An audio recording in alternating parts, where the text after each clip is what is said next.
कानी बहू। किशोरी लाल जी के बेटे राघव की शादी की बात जगह जगह चल रही थी, लेकिन किशोरी लाल जी को कोई लड़की पसंद ही नहीं आती थी। और उसकी एक ही वजह थी, किशोरी लाल जी का लालची होना। उनको लड़की वालों से मोटा दहेज चाहिए था और इसी चक्कर में एक दिन वो एक बहुत पैसे वाले के घर अपने बेटे का रिश्ता लेकर पहुंचे। उस आदमी का नाम था ओम प्रकाश। देखिए किशोरी लाल जी, मेरी एक ही बेटी है और मेरी सारी संपत्ति जायदाद सब कुछ मेरी बेटी नैना का ही है। पापा, नाम से लगता है बहुत खूबसूरत होगी। कितना अच्छा नाम है ना, नैना। ओ, वैसे बात तो सही है आपकी। अब इतना पैसा है, जमीन जायदाद है, इकलौती बेटी, आप भी क्या करेंगे? सब कुछ उसे ही देंगे ना। बिल्कुल ठीक पहचाना आपने। बस बेटी की शादी और सारी जायदाद उसके नाम। पापा, बिना देखे हाँ कर दीजिए ना। इतना अच्छा रिश्ता फिर कहाँ मिलेगा? माला माल हो जाएंगे हम। मैं अपनी बेटी को बुलाता हूँ। अरे नहीं नहीं नहीं नहीं, आपकी बेटी का नाम नैना है, सुनकर ही लगता है बहुत सुंदर होगी। रहने दीजिए अंकल, मैं तो आपकी बेटी के नाम से ही इतना खुश हो गया हूँ कि उसे बिना देखे शादी करने को तैयार हूँ। अब तो मैं उसका चेहरा सीधे शादी के बाद ही देखूंगा। और इस तरह राघव नैना का चेहरा नहीं देखता और उससे शादी कर लेता है। शादी के बाद अपनी सुहाग रात पर जब राघव नैना का घूंघट उठाकर देखता है तो नैना की आंखें बंद थी। कितने खूबसूरत हो तुम नैना, जरा अपनी आंखें खोलकर मेरी तरफ देखो तो सही। नहीं, मुझे शर्म आती है। अरे, मैंने तुम्हें शादी से पहले भी नहीं देखा, और अब अगर तुम आंखें खोलकर मुझे देखोगी भी नहीं तो मुझे अच्छा कैसे लगेगा? इससे पहले कि नैना अपनी आंखें खोलकर राघव की तरफ देखती, अचानक से लाइट चली गई और राघव नैना को पूरी तरह से देख भी नहीं पाया। अगली सुबह नैना राघव के लिए नाश्ता बनाकर लेकर आई। अरे ये क्या, आधा पराठा सेका हुआ है और आधा बिल्कुल कच्चा। ये तुमने क्या किया नैना? बहू, तुमने क्या आधा पराठा तवे से नीचे लटका कर रखा था, जो आधा सिका है और आधा कच्चा? मुझे जितना दिखेगा उतना ही तो सीखूंगी ना पापा जी। जहाँ जहाँ मुझे नजर आ रहा था वहाँ मैंने सीख लिया, जहाँ जहाँ नहीं दिखा वहाँ कच्चा रह गया होगा। इसका क्या मतलब है? ये कैसा मजाक कर रही है तुम? अरे बहू, तुमने इतना लंबा घूंघट क्यों लगाया हुआ है? देखो, हमारे घर में बहुओं को बेटी की तरह रखा जाता है, और फिर तुम तो इतना सारा माल लेकर आई हो। देखो, ये घूंघट डालकर रखने की कोई ज़रूरत नहीं है। हाँ नैना, पापा जी ठीक कह रहे हैं, तुम तो आराम से रहो, अपना ही घर समझो। नैना अचानक से अपना घूंघट उठा लेती है। अरे ये क्या पापा, नैना की तो एक आंख फूटी हुई है। नाम से नैना, लेकिन ये तो कानी बहू निकली। मेरे साथ धोखा हुआ है, धोखा। बिना दिखाए अपनी कानी लड़की मेरे संग ब्याह दी। मुझे कानी बीवी नहीं चाहिए। मुझे अभी ओम प्रकाश जी से बात करनी पड़ेगी। आखिर उन्होंने मेरे साथ ऐसा किया क्यों?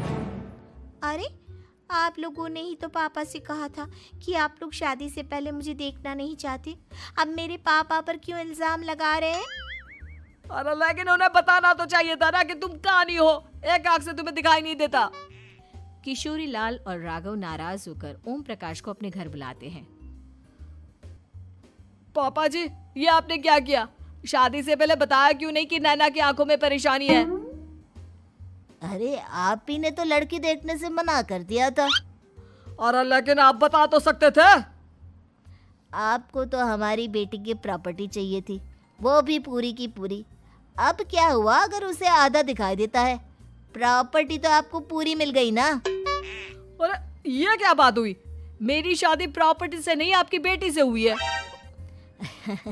अब ये तो पहले सोचना चाहिए था, तब तो मेरी प्रॉपर्टी देखकर तुम्हारी जुबान लप लपा रही थी। लेकिन मैं कानी लड़की को अपनी बीवी बनाकर नहीं रख सकता। पापा, कुछ करिए ना आप। हाँ, करता हूँ। देखिए ओम प्रकाश जी, आप हमारे साथ ऐसा नहीं कर सकते।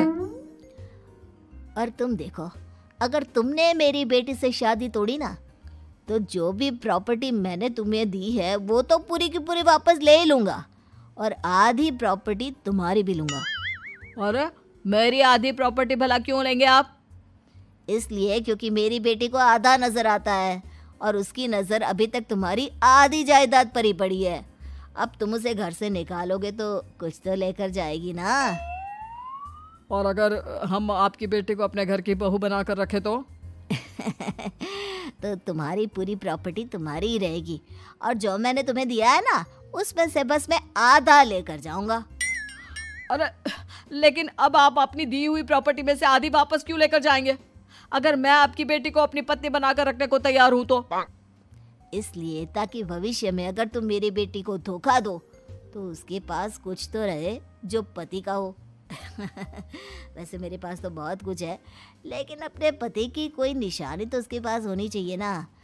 अब अगर तुमने मेरी बेटी को कानी कहा तो तुम्हें प्रॉपर्टी भी कानी ही मिलेगी, पूरी नहीं। जमाए राजा। किशोरी लाल और राघव समझ चुके थे कि वो बुरी तरह फंस चुके हैं और अब उनके पास वहां से निकलने का कोई चारा नहीं है। अब समझ में आया ना, लालच बुरी बला होती है। एक तो तुम्हें प्रॉपर्टी मिली, ऊपर से बीवी मिली, उसमें तुम्हें नखरे भी दिखाने हैं। आए बड़े, चुपचाप बैठो दोनों। कुछ दिनों के बाद नैना राघव की कार लेकर बाजार घूमने निकलती है और जब कार लेकर वापस आती है, ये क्या? एक तरफ से मेरी गाड़ी पूरी खराब हो चुकी है।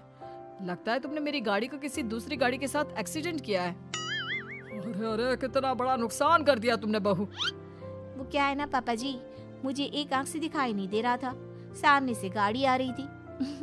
मुझे तो सिर्फ आधा ही दिखाई दिया और वो गाड़ी मेरी कार से रगड़ते हुए निकल गई। अब मैं क्या करूं बताओ? आप इसे ठीक कराने के पैसे कौन देगा? तुम्हारे पापा। तुमने मुझसे इस तरह से बात की? अभी रुको। नैना राघव की शिकायत ओम प्रकाश को कर देती है। देखो राघव, अब जो मेरी आधी प्रॉपर्टी तुम्हारे पास थी ना, उसमें से आधी और मैं लेकर जाऊंगा, क्योंकि तुमने मेरी बेटी को डांटा। अरे नहीं नहीं पापा जी, गलती हो गई, माफ कर दो। गलती की तो कोई गुंजाइश ही नहीं। अगली बार मेरी बेटी को डांटा तो बची हुई आधी में से आधी और ले जाऊंगा। लालच के चक्कर में हम दोनों ने बहुत बड़ी गलती कर दी बेटा। एक तो तुम्हें कानी बहू मिली और ऊपर से जो माल मिला वो भी काना। इस तरह राघव की हर एक गलती पर ओम प्रकाश उसकी प्रॉपर्टी का आधा आधा हिस्सा लेकर अपना सारा माल वापस ले गया और राघव को कानी बीवी से काम चलाना पड़ा। भाई लालच वाकई में बुरी बला है।